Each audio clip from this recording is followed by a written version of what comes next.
So how do we overcome these kinds of barriers where, the extroverts are always the ones out front, and that isn't necessarily the best fit for the job? So I think that's correct. And obviously, you would take the type of job, the environment. If I'm recruiting for lab assistants, I don't necessarily want, the loudest, shoutiest people in the room in my laboratory. But you can demonstrate creativity, innovation, leadership, initiative without being loud. Yeah. So through the work that you've done, the projects that you volunteered for, and even to your point about, a single mum, and I respect that, of course, that's a real challenge for so many women or so many parents.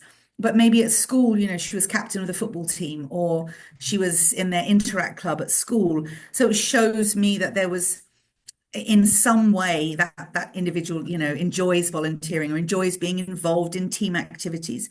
So there are signs that you can look for on a resume without the person having to be the loudest in the room. And I think if people know that they're very introverted and they're going out into the job market, they need to, I do think it's important to present yourself with confidence. Mhm. That's not the same as being loud, Yeah. but it is important to be able to clearly articulate what you are good at, what kind of environment you'd like to work in, what kind of opportunity you're looking for. So even if you have it in writing and you refer to it during the interview because you're quite a nervous person, or, this is maybe the first interview you've been on for a while, or that's absolutely fine. But I do think if you know that you're naturally not a very confident person and you're going into the interview space, the job market space, you do need to work on that and maybe, making notes, doing some reading. And one of the things, again, doing your research, and it's so much easier now with the internet. Yeah. So let's say I call you for an interview, Raquel, and you're a fairly shy person, and the position, let's say, is accounting assistant for an insurance company. You can go online and read about what are the qualifications or the qualities required to Yeah. be an effective accounting professional. Yeah. So I don't need you to be loud. I need you to be honest. I need you to have integrity. I need you to be very data oriented, pay attention to detail.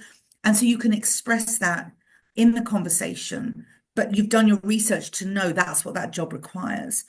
And what we see is a lot of people come to interviews totally unprepared. Yeah. They haven't done their research and they don't even know for themselves Yeah.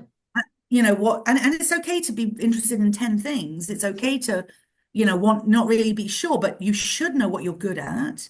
You should Yeah. know what you really enjoy doing, even if you're a young person.